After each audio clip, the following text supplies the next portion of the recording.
What's up? I'm back again. Aswand Cruickshank, your one and only Move Swiftly speaker, checking in for yet again another Move Swiftly thought. Today, I want to talk to you about the mindset of the great ones. You know, the great ones have a level. When I say the great ones, I'm not necessarily I'm going to use football as an example, but I'm talking about the ones who want to be great at something. This example provides an understanding of when you want to be great, you take things personally. You take shots personally.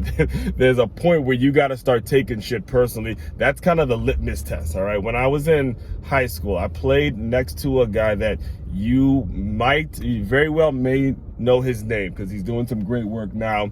As you know, his post-playing career is probably better than his actual playing career. But I mean, he was one bad dude. I'm going to just go ahead and drop his name. The name is Jalen Jenkins. We played at Good Counsel High School together, all right, in Silver Spring, Maryland. And let me tell you, Jalen Jenkins was the reason that I knew I was not going to make it to the NFL. It was him. I was a senior, he was a sophomore, and he was easily the best player on our team. And the thing is, I got to see a lot of people that know the name Jalen Jenkins, know how great of a football player he was. They weren't there at the start. I was there at the beginning. I saw him as, you know, the freshman coming in, and we all saw just greatness all over him, okay? So it's his sophomore year. I'm a senior. I'm actually a captain. In fact, he's been on the podcast. He's been on the Move Swiftly podcast. For anybody, let me just get it out the way now before I forget. If you do want to dive deeper into my world, go and subscribe to the Move Swiftly podcast. It's available all streaming podcasts, Apple, Spotify, whatever it is, whatever you like. And Jalen Jenkins' episode is titled More Than an Athlete, all caps, More Than an Athlete, all right? So I remember that sophomore year. Sophomore year was his coming out. The actual game that was his coming out party. We played a team named the St. John's Cadets. And the St. John's Cadets is a big rivalry of ours. You know, the guy, his name is Kevin Plain, the guy who started Under Armour, is a graduate from St. John's College.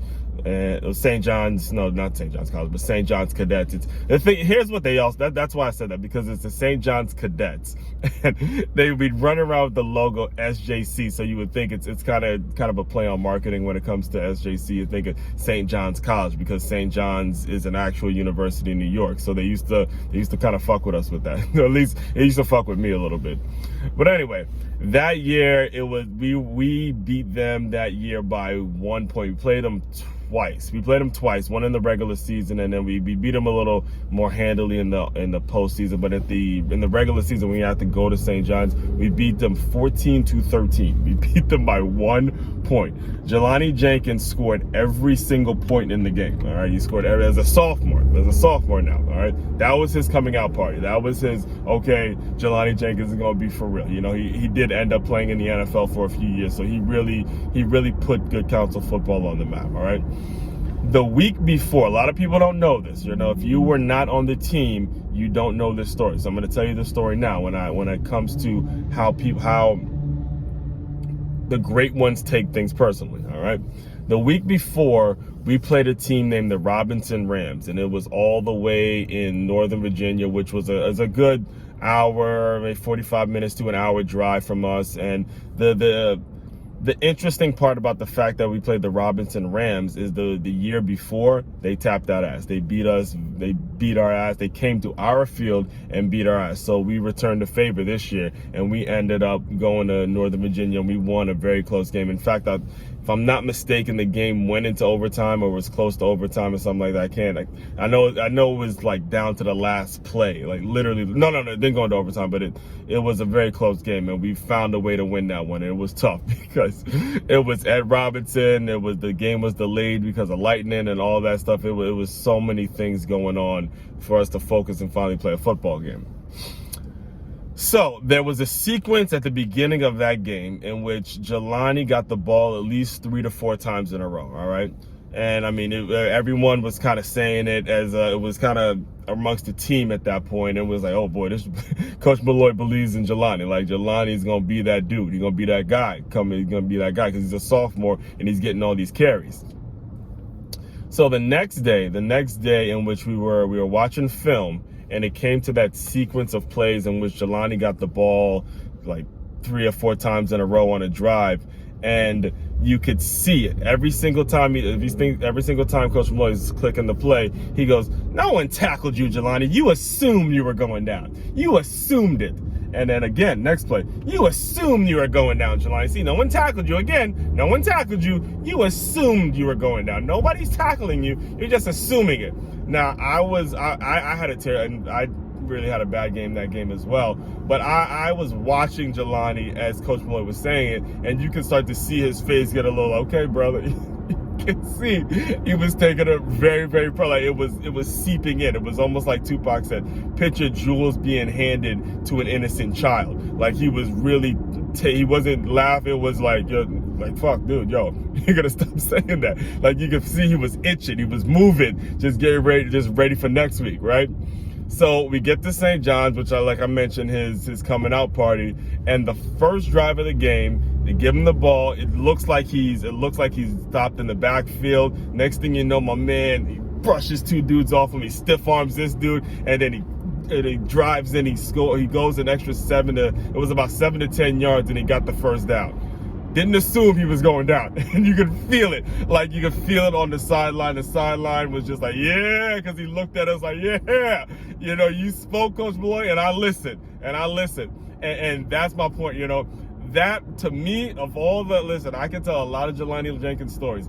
That moment for me was I became a believer because he took it personally, and it really led me a lot into what I did after college when it came to me scouting and when it came to me just kind of seeing who's really got league NFL potential at the high school level. I have him to thank for that because it was his mindset. It was a mindset, and I have to ask you as I kind of transition now, as I'm gonna bring this to the kind of the current times, is what are you assuming?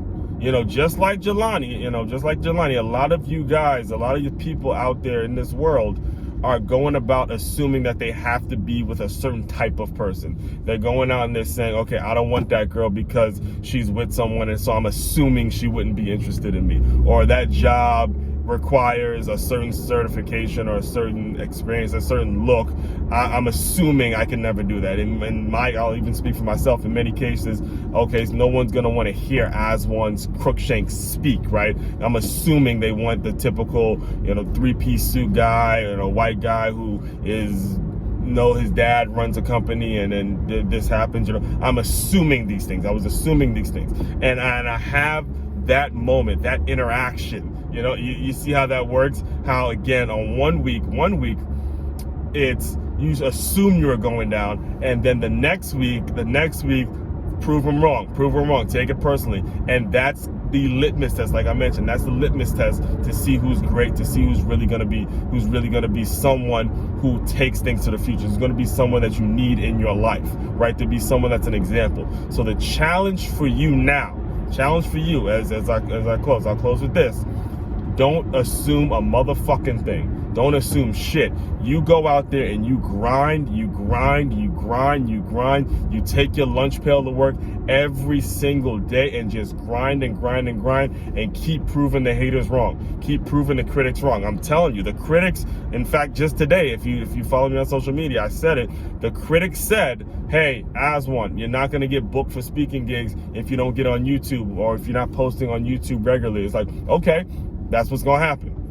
I'm going to go at it. So the critics, the people that want to talk shit, the people that are challenging you, because in many ways, Coach Malloy didn't say that to Jelani to discourage him. He said it to push him, and that motherfucker worked, right? So when you look back on your life, you're going to appreciate the people that have the balls, have the guts to say, you got to grind.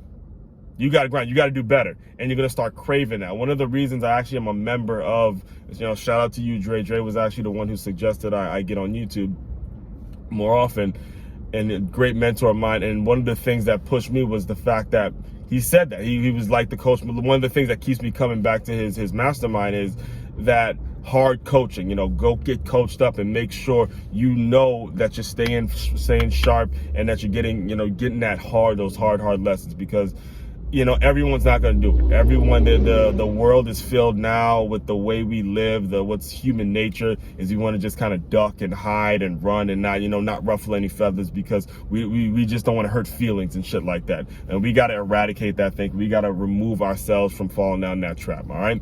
Again, as my name, Aswand Cruickshank. If you want to dive deeper into my world, check out the Move Swiftly podcast. Go check out makeyourmove.com. I have all my books for sale. I got merch for sale, all kinds of things. Just reach out and we can connect on some. Checking out Aswand Cruickshank, your one and only Move Swiftly speaker. You guys who've listened in, continue to move swiftly. We'll talk more soon.